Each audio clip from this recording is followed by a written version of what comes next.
Hello दोस्तों, कैसे हैं आप सभी। मैं उम्मीद करता हूं आप सब बहुत अच्छे होंगे और अब लोअर पीसेस की आपकी तैयारी अपने फाइनल फेज़ में पहुंच चुकी होगी। तो अगर अभी तक आपने डिज़ास्टर मैनेजमेंट नहीं पढ़ा है या एक जगह कंसोलिडेट नहीं किया है तो ये वीडियो आपके लिए बहुत हेल्पफुल होने वाली है।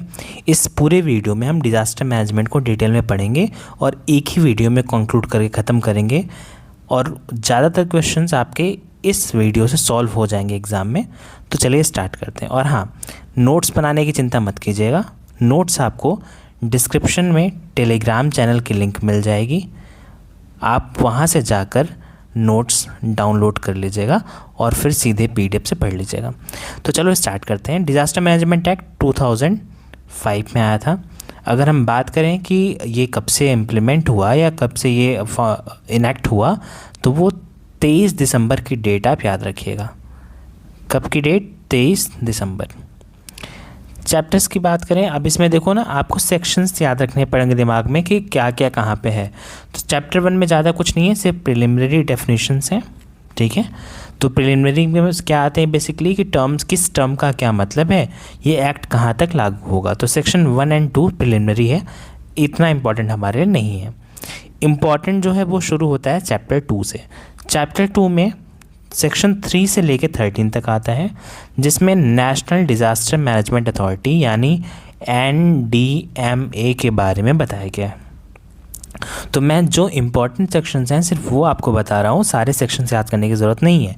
तो सेक्शन 3 में इस्टेब्लिशमेंट बताई गई कि NDMA कैसे बनेगा, NDMA कैसे बनेगा, इसके फॉर्मेशन या इसकी इस्टेब्लिशमेंट बताई गई है सेक्शन 3 में।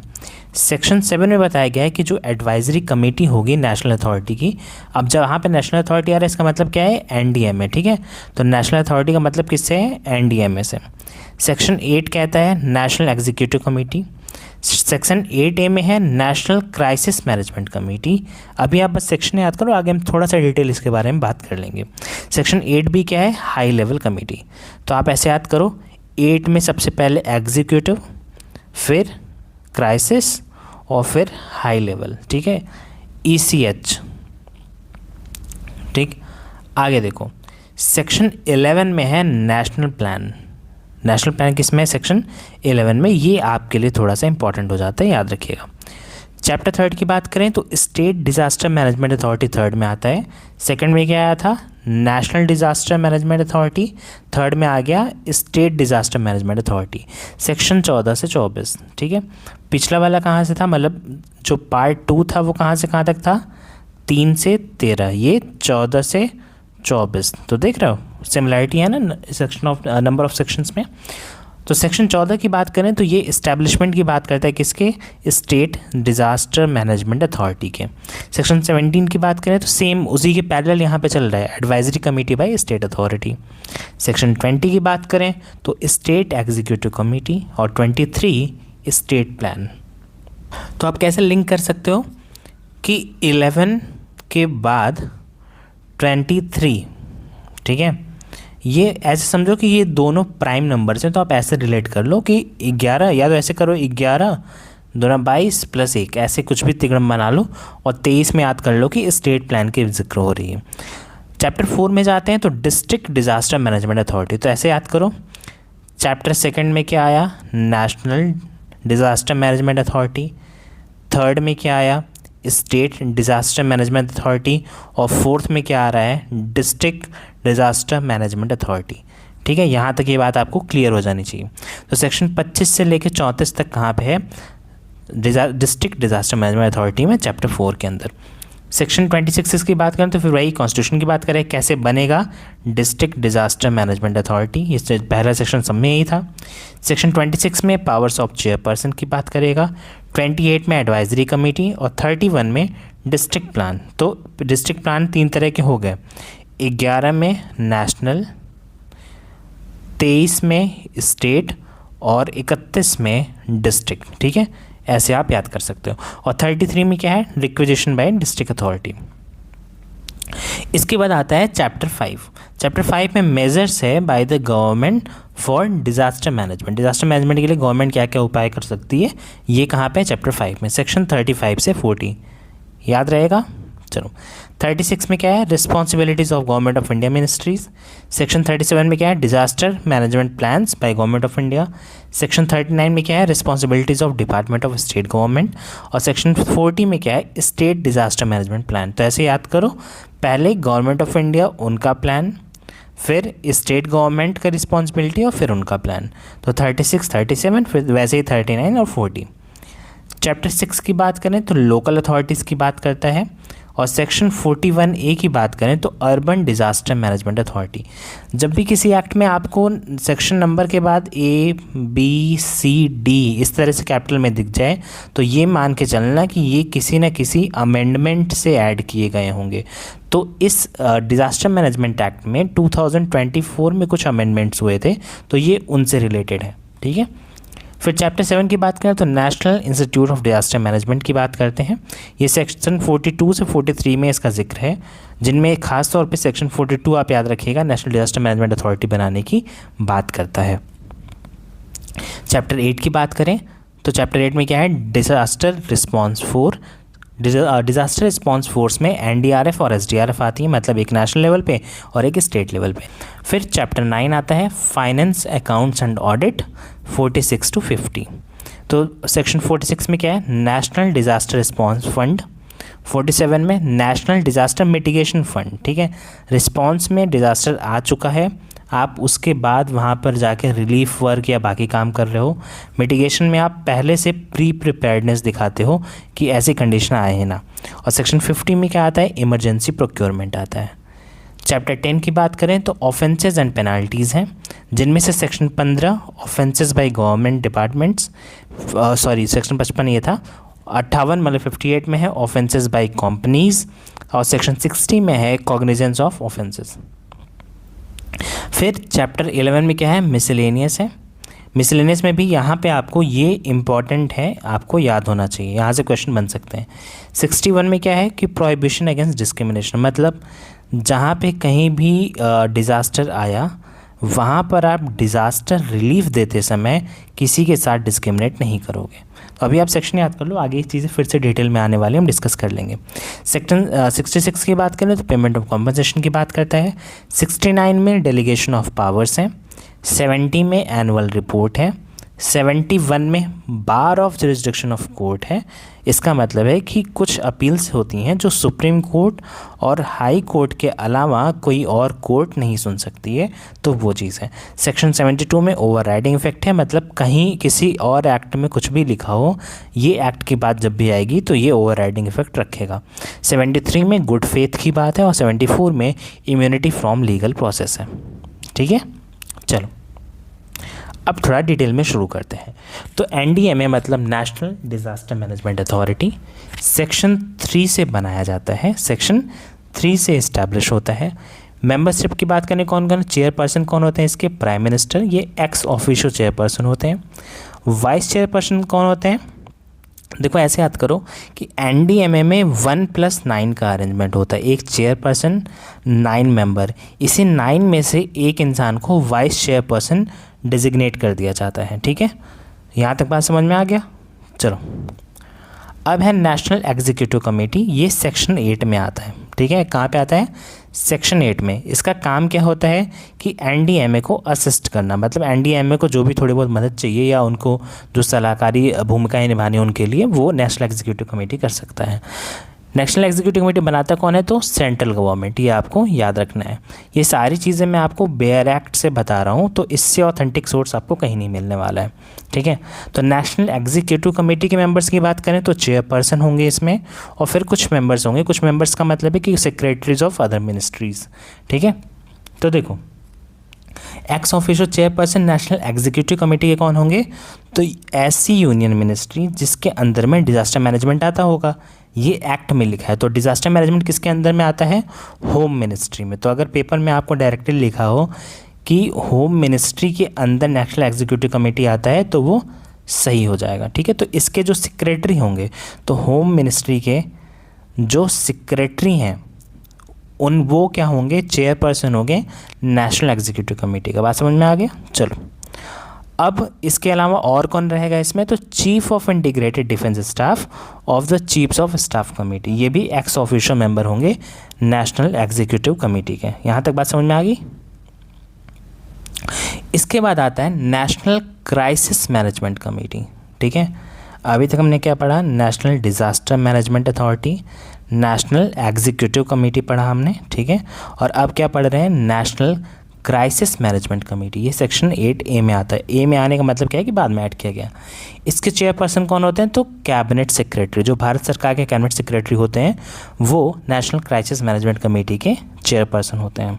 हाई लेवल कमेटी की बात करें तो 8B में आता है। 8B में आने का मतलब क्या है कि चेयरपर्सन है इसके कौन, minister having charge of disaster management. ठीक है, हाई लेवल कमेटी में कौन होगा, अब जब यहाँ पे लिखा रहे कि डिजास्टर मैनेजमेंट का चार्ज की बात कर रहा है तो आप सीधे याद रखो होम मिनिस्टर की बात चल रही है। ठीक है, क्योंकि डिजास्टर मैनेजमेंट होम मिनिस्ट्री के अंदर ही आता है, तो होम मिनिस्टर इसके चेयरपर्सन होंगे। नेशनल प्लान की बात करें तो सेक्शन 11 में था, मैंने पीछे आपको बताया था। पहली बार नेशनल प्लान 2016 में प्रोड्यूस किया गया था। ठीक है, और ये कौन बनाता है, तो नेशनल अथॉरिटी बनाती है, और हर 3 साल पे एक बार इसको रिव्यू करना ज़रूरी होता है, और हर 5 साल में एक बार इसको अपडेट किया जाना चाहिए। ठीक है, तो नेशनल प्लान के बारे में क्या याद रखना है आपको, 3-5। ठीक है, 3 साल में रिव्यू और 5 साल में अपडेट, ये होना चाहिए कि जहाँ पे लिखा है ये सेक्शन 11 में। उसके बाद देखो स्टेट डिज़ास्टर मैनेजमेंट अथॉरिटी, ये सेक्शन 14 में आता है। इसके चेयरपर्सन की बात करें तो स्टेट में सबसे मेन आदमी कौन है, चीफ मिनिस्टर हैं, तो ये एक्स ऑफिशियो इसके चेयरपर्सन हो जाएंगे। इसके साथ साथ 8 मेंबर्स होंगे जो कि चेयरपर्सन के द्वारा ही नॉमिनेट किए जाएंगे। वाइस चेयरपर्सन इन्हीं 8 मेंबर में से एक को वाइस चेयरपर्सन बनाया जाएगा, और chairperson of state executive committee जो होगा वो इसके एक्स ऑफिशियो मेंबर होंगे। ठीक है, चलो आपको अब याद रखना है कि जहाँ पर स्टेट होगा, मतलब जो फुल फ्लेजेडली स्टेट है, वहाँ पर तो सीएम इसके चेयरपर्सन बन गए, बट जहाँ पर स्टेट ना हो के यूटीज़ होंगी वहाँ जैसे लेट्स सपोज दिल्ली। ठीक है, क्या मान लें दिल्ली, तो दिल्ली क्या है, यूटी भी है विथ लेजिस्लेचर, तो यहाँ पर भले सीएम है, बट दिल्ली में अगर हमें ये कमिटीज़ बनाने की ज़रूरत पड़ी, कौन सी, स्टेट डिज़ास्टर मैनेजमेंट अथॉरिटी, ये बनाने की ज़रूरत पड़ी, तो दिल्ली में उसको चेयरपर्सन कौन होंगे, लेफ्टिनेंट गवर्नर। ठीक है, तो ये आपको याद रखना है। दिल्ली हुआ, पुदुचेरी हुआ, जम्मू कश्मीर हुआ, जहाँ भी यूटीज़ हैं वहाँ पर lieutenant governor state disaster management authority के चेयरपर्सन होंगे।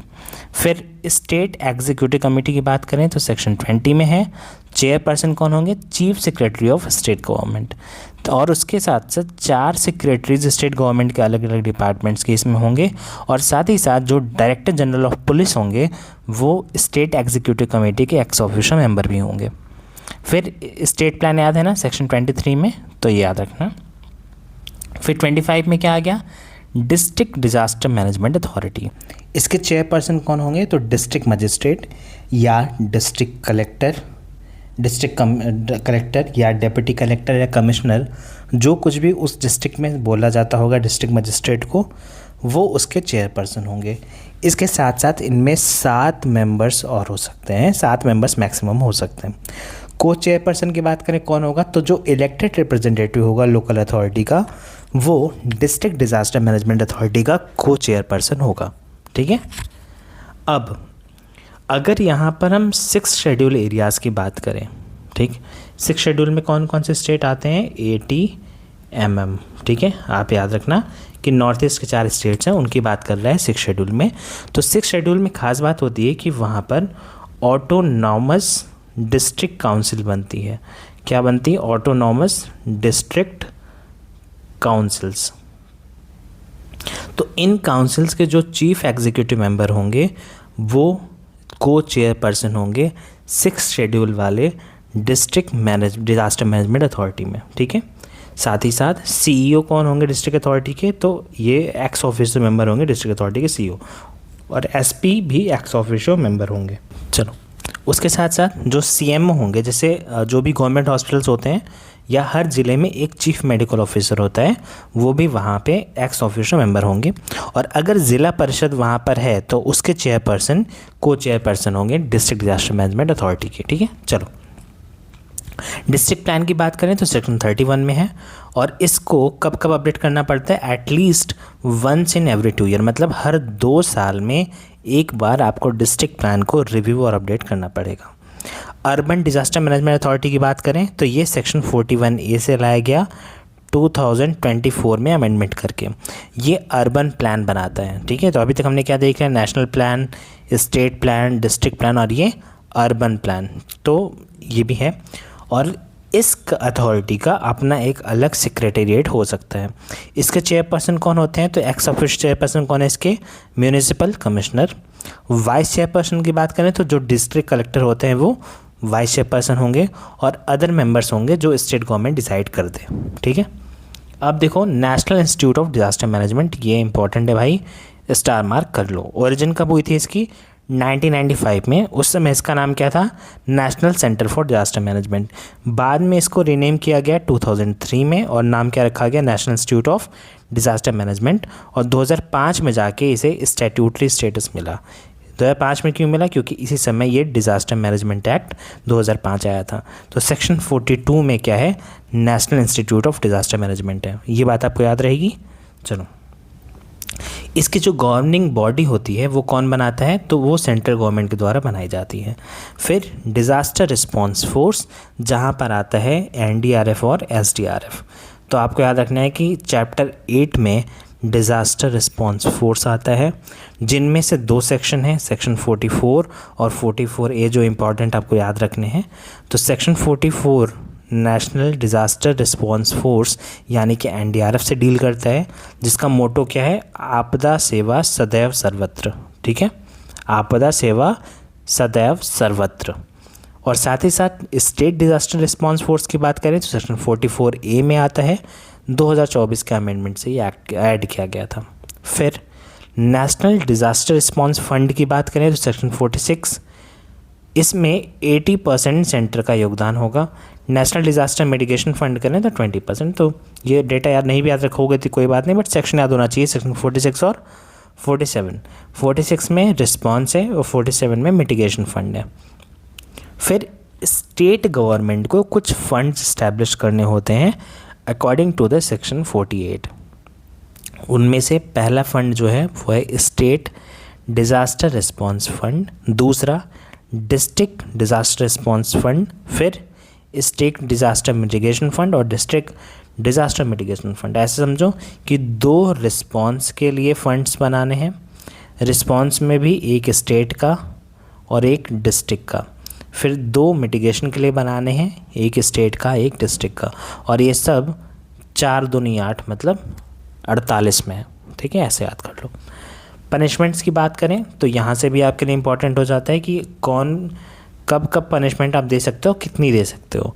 तो अगर कोई काम में बाधा डाल रहा है डिज़ास्टर मैनेजमेंट में, तो वैसे ऑब्स्ट्रक्शंस के लिए साथ ही साथ इसमें वो ऑफिसर्स भी आते हैं जिन्होंने उस टाइम पे दिए गए ऑर्डर्स को नहीं माना। ठीक है, तो ऑब्स्ट्रक्शन वो ऑफिसर्स भी कॉज कर सकते हैं। जैसे मान लो कि आपको तैनात किया गया था एनडीआरएफ में और आपने बोला कि सर हम ये ऑर्डर नहीं मान सकते, अभी हम मेरा यहाँ पे काम करने का मूड नहीं है, आपने कोई भी रीज़न दे दिया जो कि जेन्युइन नहीं था, तो वहाँ पर आपको सेक्शन 51 के तहत सज़ा दी जा सकती है, जिनमें 6 मंथ का इम्प्रिजनमेंट है और फाइन भी हो सकती है।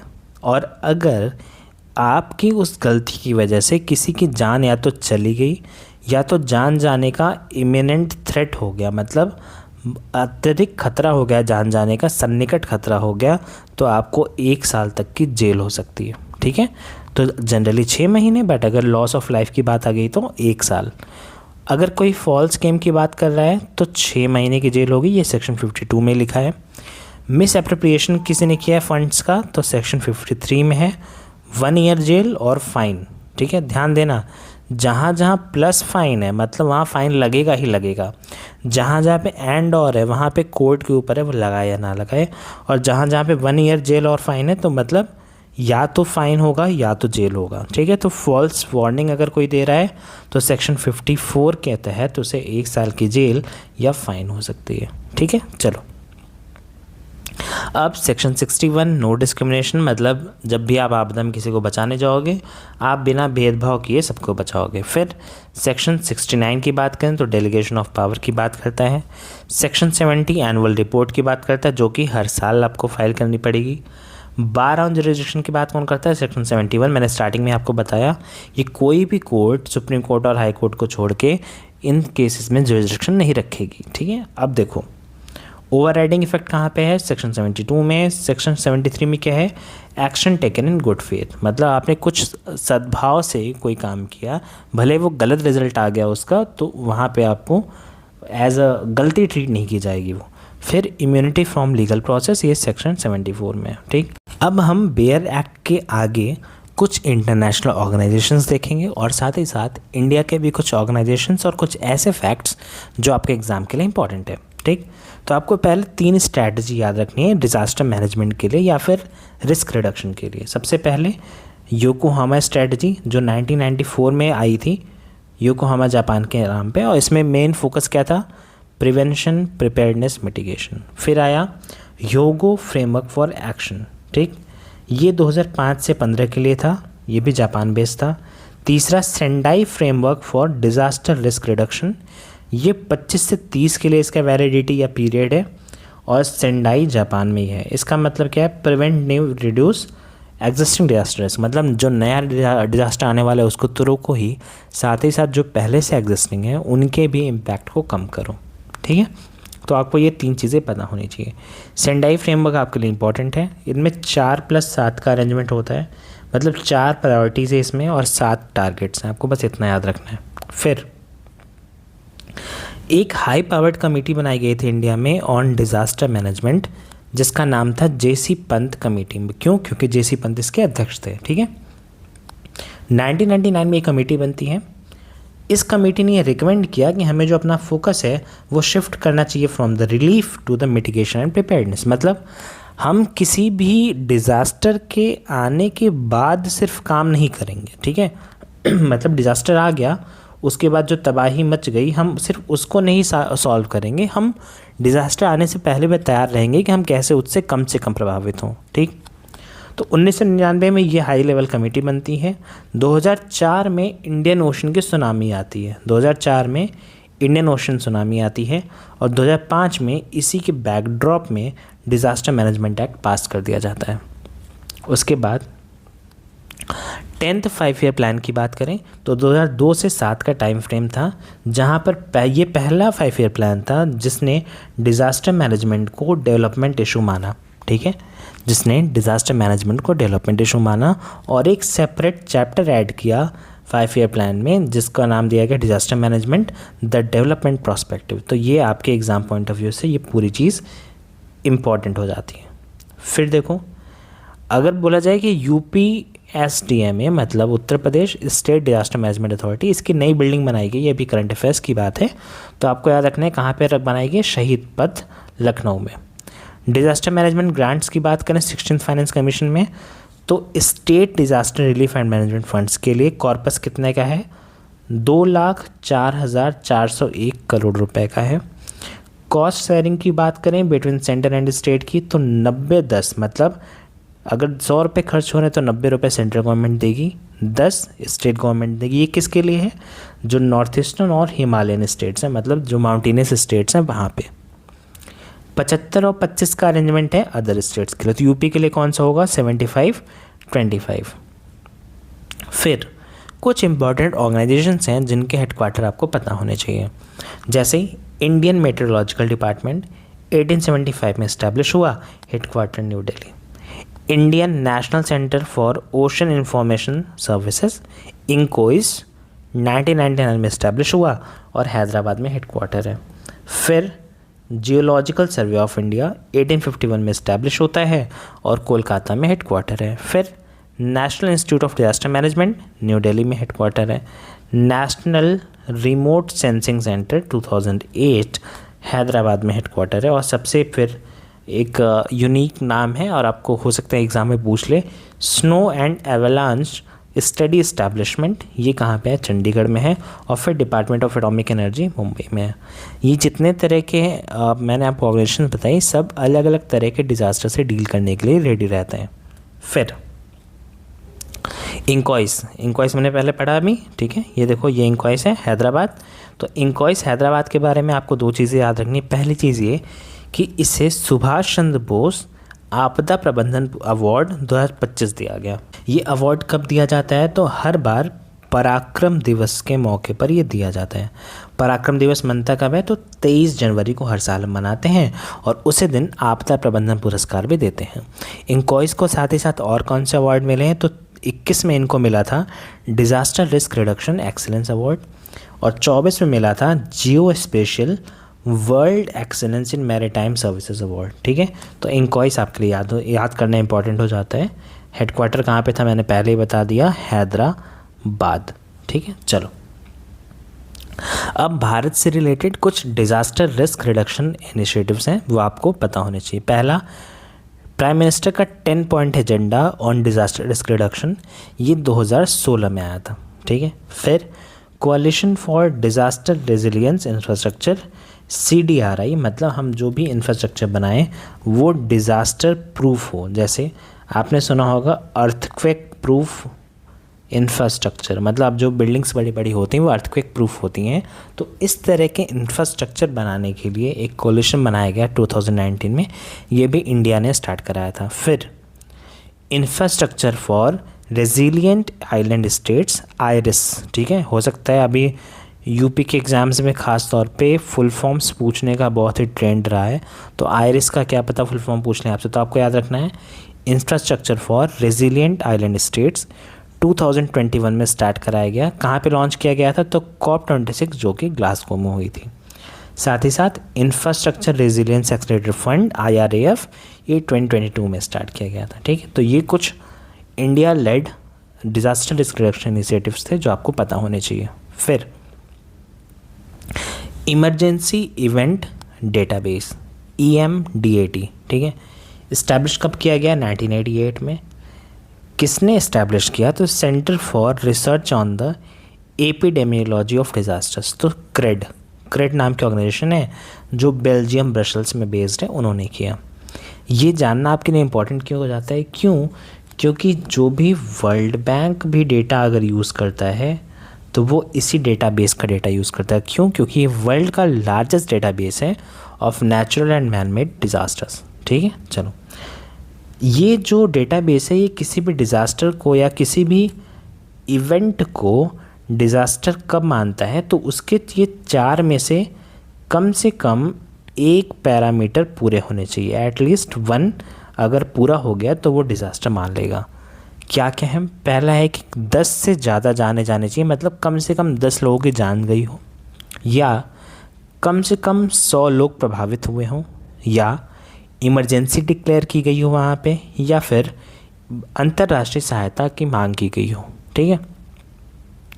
अगर इन 4 में से किसी भी इवेंट में, किसी भी घटना में ये 4 में से कुछ एक भी प्रेजेंट होता है तो वो ENDAT क्या मान लेगा उसे कि वो डिज़ास्टर है। अब देखिए, अब है फ्लड हैज़ार्ड एटलस, ठीक है।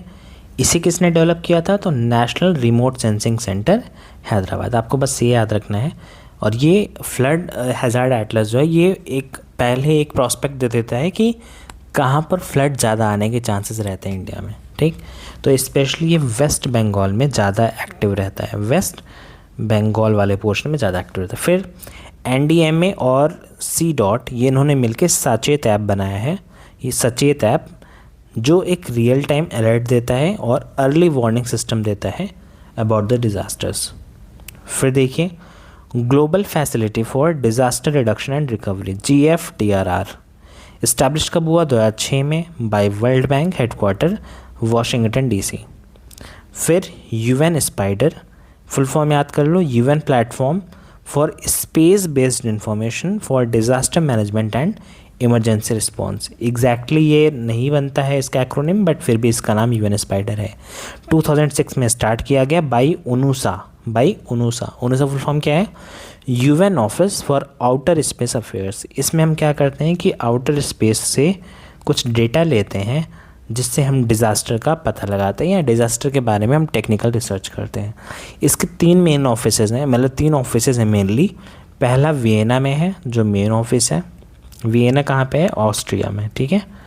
वियना या ऑस्ट्रिया में मेन ऑफिस है। बॉन जर्मनी में टेक्निकल एडवाइजरी सपोर्ट है और बीजिंग में टेक्निकल सपोर्ट टीम इनकी रहती है। इसके साथ ही साथ आप कुछ नाम और जान लो, जैसे भुवन, ये इसरो की इनिशिएटिव है। ये एक जियो पोर्टल है, सैटेलाइट इमेजरी देती है मैपिंग और डिजास्टर मॉनिटरिंग के लिए। सचेत मैंने बता ही दिया।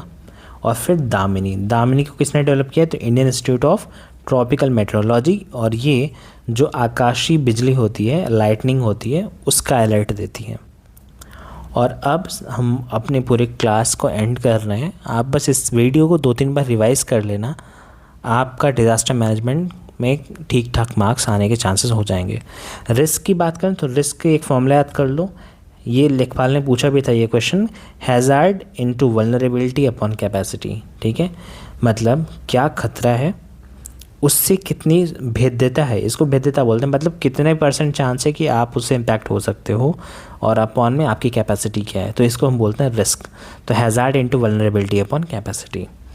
इसके साथ आपको ये एक लास्ट डेटा और याद कर लो, अगर कर पाओ तो फिर ये लेक्चर ओवर हो जाएगा। डेटा है इंडिया का डिज़ास्टर वल्नरेबिलिटी प्रोफाइल। अर्थक्वेक के लिए हम देखें तो 50% ऑफ लैंड मास इंडिया का अर्थक्वेक के लिए प्रोन है। फ्लड एंड रिवर इरोजन के लिए देखें तो 12% लैंड, सूखे के लिए 68% ऑफ कल्टिवेबल एरिया और लैंडस्लाइड्स के लिए लगभग 15% ऑफ लैंड मास, ठीक है। Thank you so much for watching.